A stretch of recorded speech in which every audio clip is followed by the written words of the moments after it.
There is a manga that exists under the legendary Shonen Jump publication base, and the author of said manga goes by the name of Fujimoto.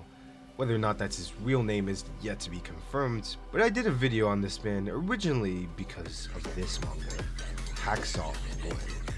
Although, in the process of making said video, I came across something beyond my comprehension. A manga that deconstructs the very concept of a narrative so much so that it ceases to be one itself. It practically redefines what it means to be peak fiction, and it might very well be one of the most baffling and introspective reads I've ever had. Enter Fire Punch.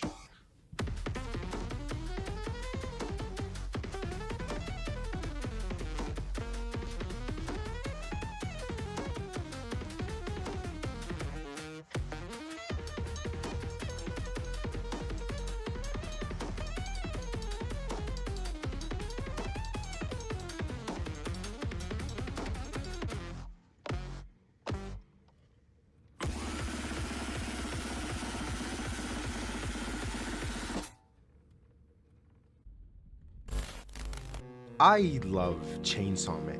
It has to have one of the most strange and enticing worlds out of any shonen, and the characters that inhabit it are infinitely interesting in their own right. But as much as I'm happy for the popularization of one of my favorite mangas of all time, it equally frustrates me how overlooked Fire Punch actually is compared to its hip, flashier younger cousin. Because Fire Punch has something.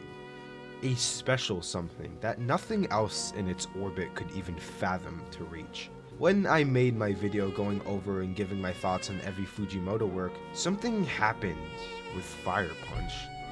I read it. Then I read it again. And then again after that. My initial reactions aligned with a lot of the communities when I first read it. The classic "what the fuck did I just read" words literally came out of my mouth upon finishing it the first time. But then something about it drew me back into it. On my second go, I grew a deeper appreciation for the themes it tried to go for and how it tried to execute on them. But in my third and most recent read, I understood everything. This is a masterpiece amongst masterpieces. Fire Punch is underrated, and I never thought I'd say this, but it's underrated for all the right reasons. Because first we have to comprehend what the fuck is going on before we can even rate it at all. And you know what? That is way harder than it sounds. A brief and slightly modified summary of Fire Punch.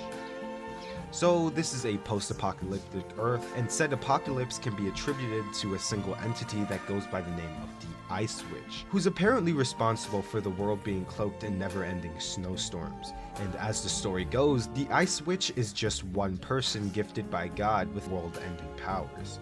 And there are actually a lot of people gifted with specific and individual supernatural powers at random.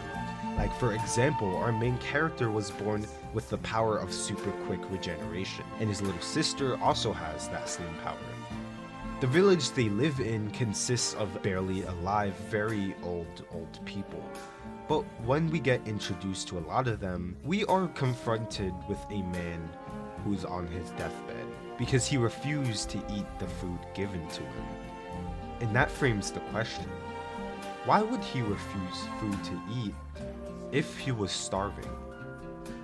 And well, you're never gonna guess it. Because the way this village sustains itself is through packaged meat. And where would the village get said meat from? It's our main characters. He's producing the meat that he could regenerate to keep the village alive. Yes, he is packing the meat. So anyways, that's a terrible situation that they need to resort to. But later on, a few soldiers visit this village on a plane to stock up on rations. But once they find out what the rations really are, one of the soldiers realizes the true nature of the situation. So he decides to burn down the village with his blessed flames that can only be extinguished upon a person's death. Agni caught on fire, but his regenerative powers stopped him from dying, so the flames raged on. He quickly finds out that he has outlived everyone, even his sister, whose regenerative powers weren't as good as his. Her last words to Agni was a request to live. So he did exactly that. 1 year in, his cries of pain and misery weren't even audible, and he sat in agony. 3 years and he was finally able to stand. Year 8 and he was finally able to control his flames. This is the story of Agni. He lives like this, with his flesh going through perpetual combustion every second of every minute, but his brain has learned to numb the pain. And his flames of rage would serve one purpose and one purpose only: to burn that bastard to death.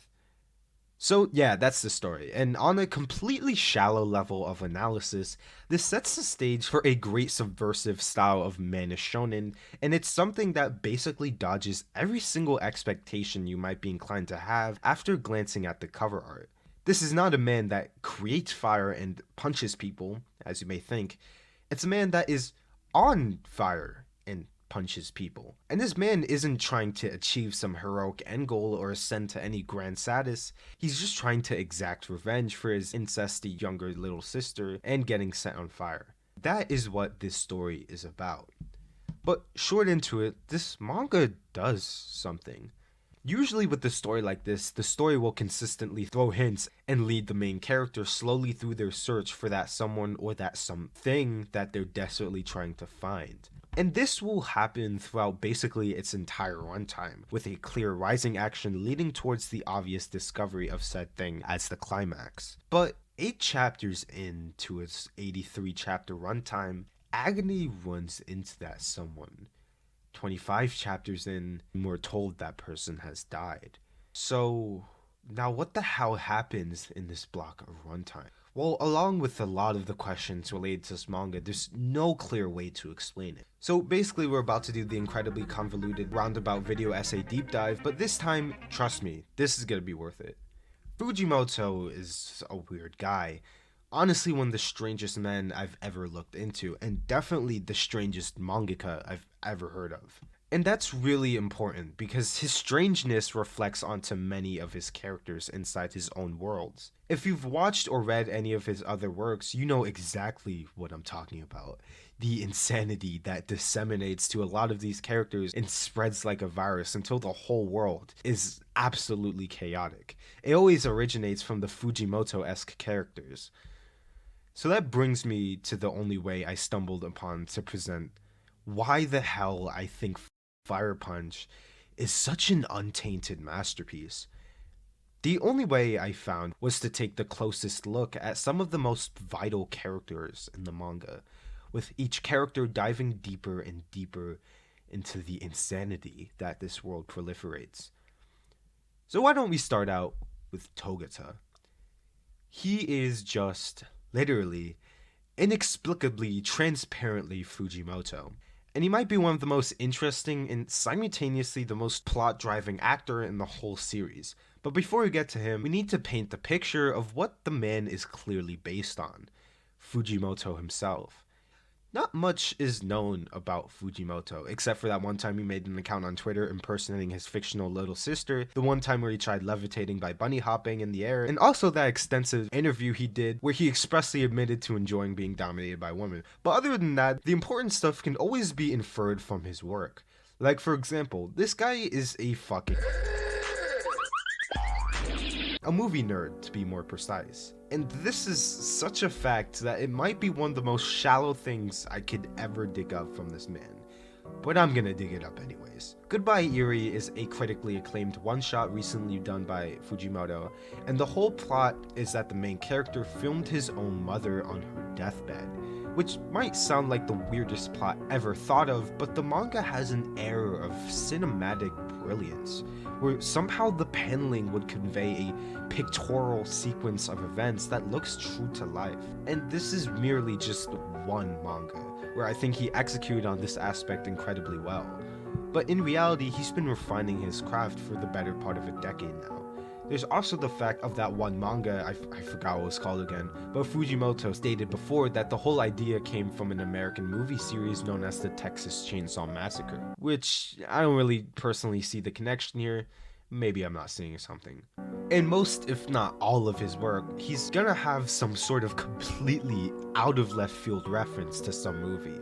Like, something I actually didn't catch the first few reads of Fire Punch was this panel, which almost word for word looks and reads like a verse from the Bible, Ezekiel 25:17.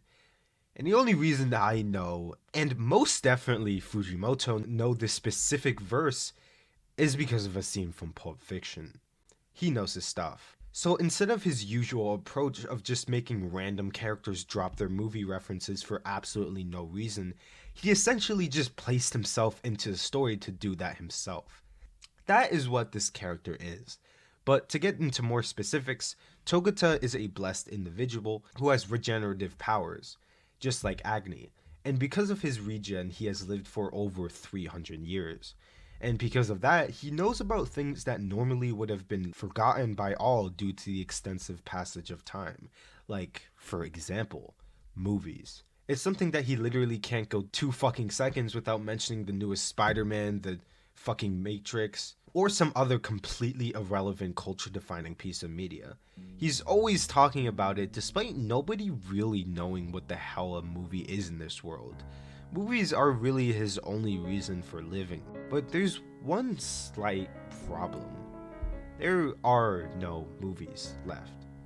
During an unfortunate series of events, a lot of the world's libraries and cinemas got burnt to the ground. So that brings the question to surface. What is Togata's purpose in this cold, desolate apocalypse? And the answer is none. When you were first introduced to him, he's actually trying to find a way to pass on, but his regen powers wouldn't allow for that. But he finally gained resolve when he saw a recording of something bigger than life. A man caught on camera who acted as the human beacon of light in this blizzard age. He saw Agni with his extraordinary figure, and immediately after laying eyes on him, Togata made up his mind that whoever that was in the footage would be the protagonist of the last film on Earth. So just wait a second. Let's just take a step back. This is a manga. It's called Fire Punch, if you didn't know. And in said manga, a side character is trying to make the already protagonist of the manga into the protagonist of a movie. Still happening inside the manga. This is really happening, huh? So in the most unhinged and disrespectful way possible, Togata breaks into the place Agni was being held in and kills all the guards while deeming their deaths too boring to film. Then he rescues him, all in an effort to persuade him to star in the movie.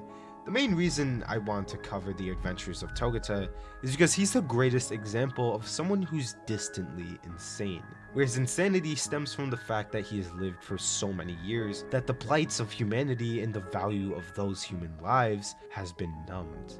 Growing ever detached from this dying out world, the only thing he cares about is finishing the movie. Then he could die. Togata sees Agni's struggle, his plot for revenge, and his constant and perpetual agony.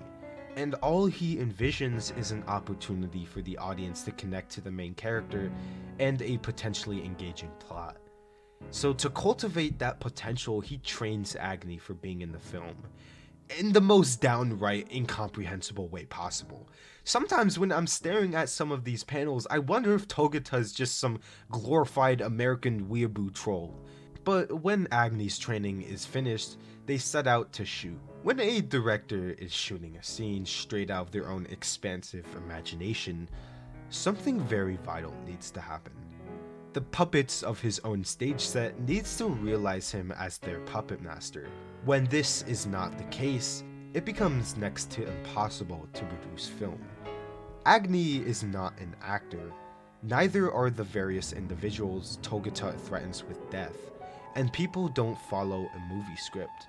Somehow something like this didn't compute in Togata's brain at first, and he realizes this fact because of Agni's development as a person. While Togata's insanity stemmed from him valuing art rather than the people who created the art, San's insanity has its foundation on insidious delusions.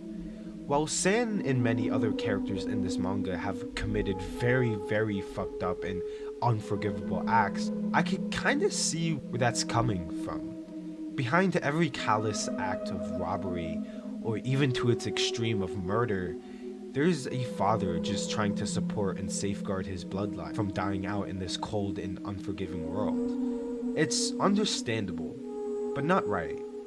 San, at least when we first meet him, is a sweet little boy who was kicked out of his starved village because he was too much of a dead weight. And that same frail boy comes into contact with this 6 foot tall, fantastical, burning figure, which starkly contrasts with everything this cold and brutal world represents. So honestly, I completely understand when at their first meeting, San supposed that he just stumbled upon God. He came at the most vital moment when San was literally about to be sold into slavery, and not even on purpose, he just rescued the poor little boy unintentionally. As a young kid, it would have been impossible to see the indivinity of the miserable man traveling with him. But even if he had enough awareness to see it, I don't think he would choose to.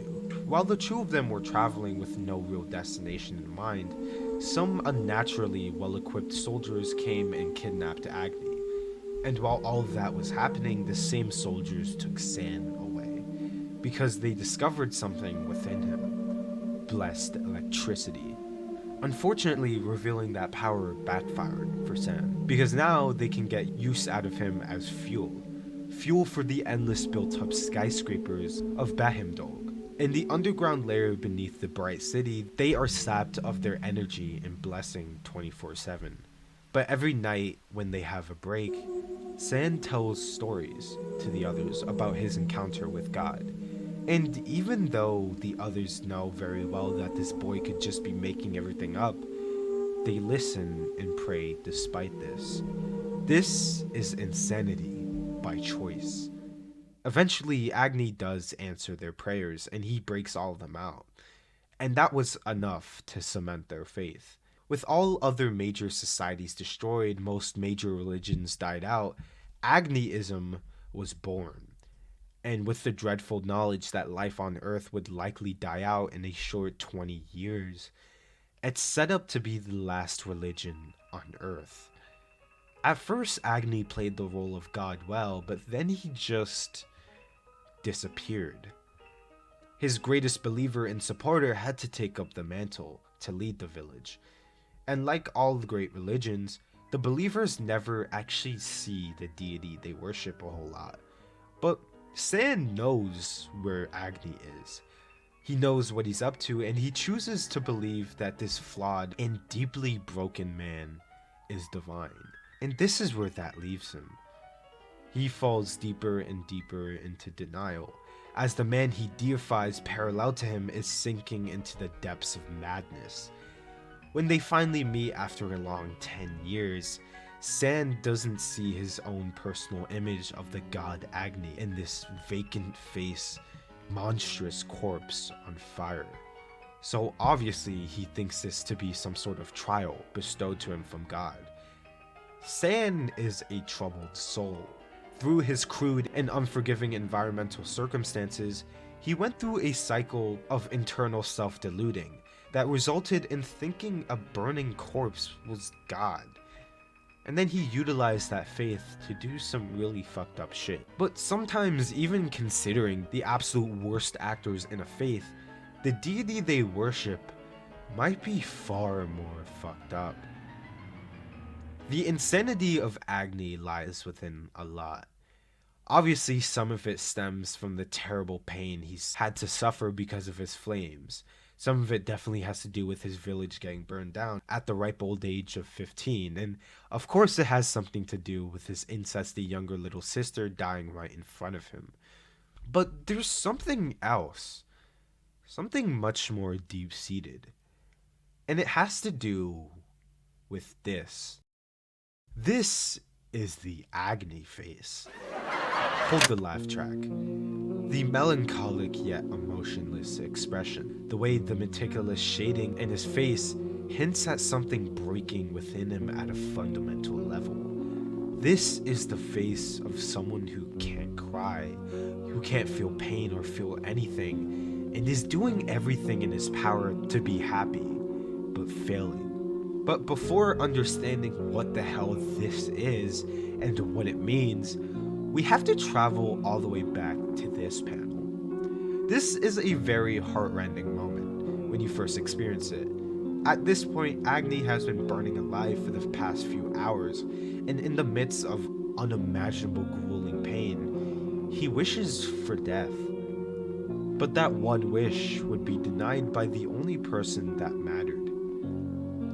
He would be coerced into living, but how would he live? What would he do? And will there be a point in his life where he wouldn't feel the searing flames? None of those questions were given answers, and it seemed like his younger sister selfishly set him up for a life of misery he didn't have a choice in taking. But you know, a dead person can't be selfish. So Agni lives a directionless life, pinning his ever-building rage on the person who took everything from him. If you look at Agni from a completely combat perspective, he's basically indestructible. A man that literally regenerates faster than his flesh combusts, and who can kill with just a touch. But that external presence isn't reflected internally. If you think about it, Agni still has the mind of a kid. He lost literally 8 years of his youth to getting over the pain of the flames.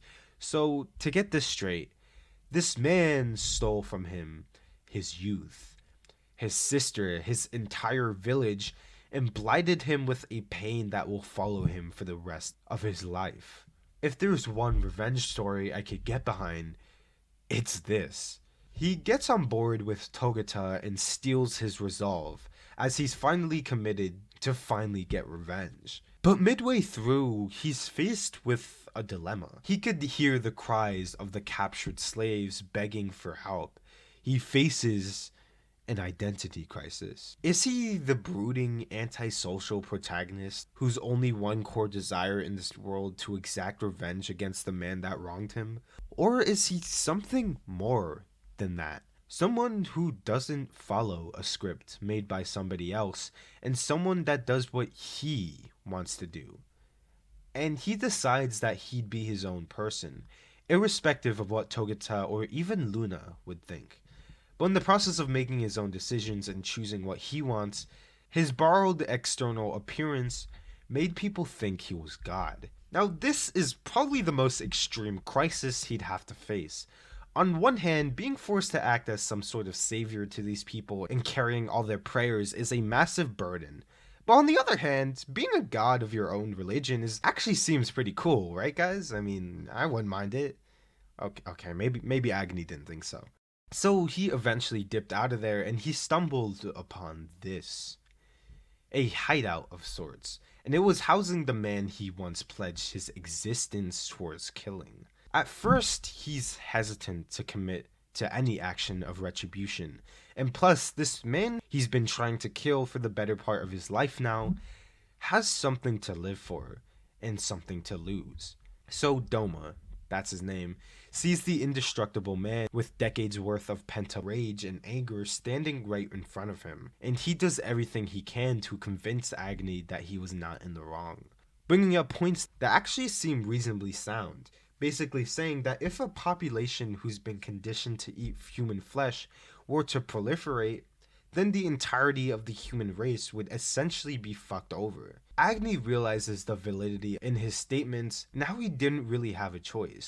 But what happened? What the fuck just happened? Agni blinked, and the rage took over. None were left alive. Not even the children.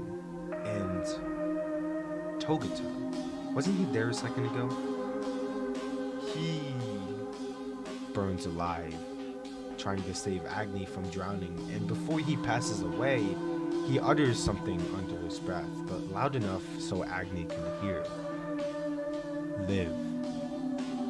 The only two people who truly mattered to him were gone, and he was being coerced again into living. But for what purpose, he thought. And then there's this. This looks like a Dark Souls location, and the lore, I'm not even going to lie, sounds like it too.